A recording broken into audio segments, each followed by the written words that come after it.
भारतीय संविधान का आर्टिकल 370 एक ऐसा आर्टिकल था जो कि जम्मू और कश्मीर को स्वायत्तता प्रदान करता था, उसे एक विशेष राज्य बनाता था। लेकिन 5 अगस्त 2019 एक ऐसा दिन था जो कि आगे जाके भारतीय इतिहास या फिर स्कूलों में पढ़ाने जाने लगे तो किसी को हैरानी नहीं होगी।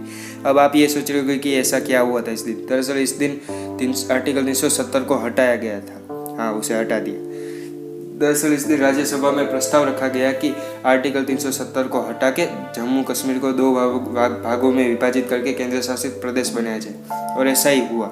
आर्टिकल 370 को हटाया गया और जम्मू कश्मीर और लद्दाख ऐसे 2 भागों में विभाजित करके केंद्र शासित प्रदेश बनाया गया। पर अगर आप ये सोच रहे हो कि आर्टिकल 370 को हटाया कैसे गया, मतलब आर्टिकल 370 को हटाने का तरीका इसमें यानी कि आर्टिकल 370 में ही दिया गया है। जब भारतीय संविधान बना तो इसमें अस्थायी चीज़ों के लिए भाग 21 बनाया गया और इस आर्टिकल 370 को भाग 21 में शामिल किया गया था। यानी कि आर्टिकल 370 को अस्थायी तौर पे भारतीय संविधान में जोड़ा गया था। आर्टिकल 370 में 3 क्लॉज है, क्लॉज 1, क्लॉज 2 और क्लॉज 3, और इसी के पहले क्लॉज में 4 सब क्लॉज है, यानी कि क्लॉज A, B, C और D।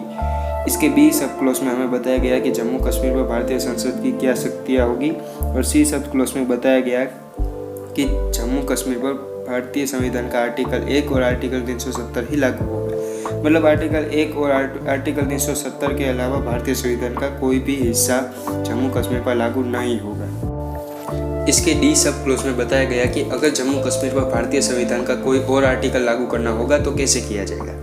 इसके लिए राष्ट्रपति आदेश जारी करेंगे जो राज्य की सहमति से या फिर राज्य के साथ परामर्श के बाद ही जारी किया जाएगा। आर्टिकल 370 के दूसरे क्लॉज की बात करवा, सब क्लॉज की नहीं। दूसरे क्लॉज में आर्टिकल 370 के दूसरे क्लॉज में बताया गया था कि जम्मू कश्मीर का संविधान बनने तक जम्मू कश्मीर सरकार ने किसी मामले में कोई सहमति दी है तो उस पर अंतिम फैसला जम्मू कश्मीर संविधान सभा का ही माना जाएगा। 370 के तीसरे क्लॉज में बताया गया कि जम्मू कश्मीर संविधान सभा की सिफारिश पर ही राष्ट्रपति के आदेश से ही आर्टिकल 370 हट सकेगा। साल 1956 में जम्मू कश्मीर का संविधान लागू हुआ, लेकिन साल 1957 में जम्मू कश्मीर का संविधान बनाने वाली संविधान सभा को ही भंग कर दिया गया। अब जब संविधान सभा ही नहीं है तो राष्ट्रपति किसकी सहमति से आदेश जारी करेंगे बताता हूँ, पर पहले वीडियो को लाइक करो और चैनल को सब्सक्राइब कर दिया। गुड। अब ये तो पता चल गया कि आर्टिकल 370 क्या कहता था। अब ये जानते हैं कि इसे हटाया कैसे गया। 19 दिसंबर 2018 को जम्मू कश्मीर के राज्यपाल की सिफारिश पर राष्ट्रपति ने एक आदेश जारी किया। यह आदेश जम्मू कश्मीर में राष्ट्रपति शासन लागू करने को लेकर था। इसके साथ ही इस आदेश में साफ तौर पर लिखा था, उक्त राज्य के विधानमंडल की शक्तियाँ संसद द्वारा अथवा उसके प्राधिकार के अधीन प्रयोक्तव्य होगी। यानी कि जो शक्तियाँ जम्मू कश्मीर के विधानमंडल के पास थी वो अब संसद के पास रहेगी, और ये शक्तियाँ जो जम्मू कश्मीर के विधानमंडल के पास थी वो अब संसद के पास आ गई। यानी कि एक तरह से जम्मू कश्मीर की कमान भारतीय संसद के हाथ में आ गई। और फिर 5 अगस्त 2019 जब हमारे प्यारे होम मिनिस्टर श्री अमित शाह जी संसद पहुंचे और इस पर स्टेप बाय स्टेप काम किया गया, और हर स्टेप में आगे बढ़ते हुए जम्मू कश्मीर को लेकर केंद्र की शक्तियां बढ़ती चली गई। सबसे पहले ministry of law and justice का एक नोटिफिकेशन आया। ये दरअसल राष्ट्रपति के आदेश का नोटिफिकेशन था, जिसमें कहा गया कि अब ये आदेश 1954 के राष्ट्रपति के आदेश को सुप्रसिद्ध करेगा, और इसी के साथ ही आर्टिकल 35A भी खत्म हो गया। इस आदेश में कहा गया कि अब जम्मू कश्मीर में भारतीय संविधान के सभी प्रावधान जिन्हें किसी भी समय संशोधित किया गया है वो सभी प्रावधान जम्मू कश्मीर में भी लागू होंगे। इस आदेश में कुछ और चीज़ें भी ध्यान देने वाली थी। इस आदेश में कहा गया कि मंत्रिपरिषद की सलाह के बिना काम करने पर भी राज्यपाल राज्य का रिप्रेजेंटेटिव रहेगा।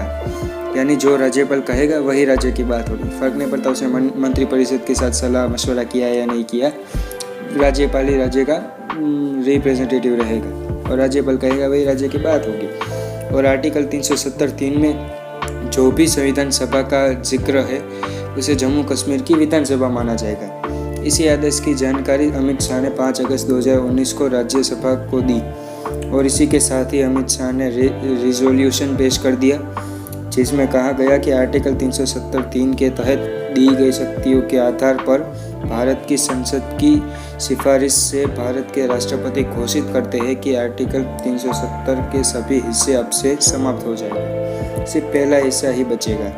राष्ट्रपति संसद की सिफारिश पर यह घोषणा करते हैं कि यह दिनांक जिस दिन भारत के राष्ट्रपति द्वारा इस घोषणा पर हस्ताक्षर किए जाएंगे उस दिन से अनुच्छेद 370 के सभी खंड लागू नहीं होंगे सिवाय खंड 1 के।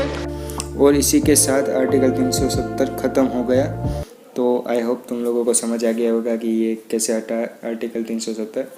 देखो मैं जानता हूँ ये वीडियो उतनी खास नहीं थी, मतलब उतना कुछ, मतलब क्या कहते हैं वो, उतनी भी बढ़िया नहीं थी, परफेक्ट नहीं थी ये वीडियो, पर पहली वीडियो थी इसलिए ऐसा हुआ।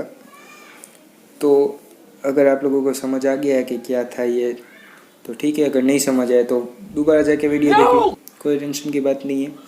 और ठीक है, ये पहली वीडियो थी तो इससे मतलब ज़्यादा जज मत करना, ये परफेक्ट नहीं है, पहले बता देता हूँ। तो मतलब क्या, पहली वीडियो थी तो मतलब ऐसे ही चलता रहा, ठीक है।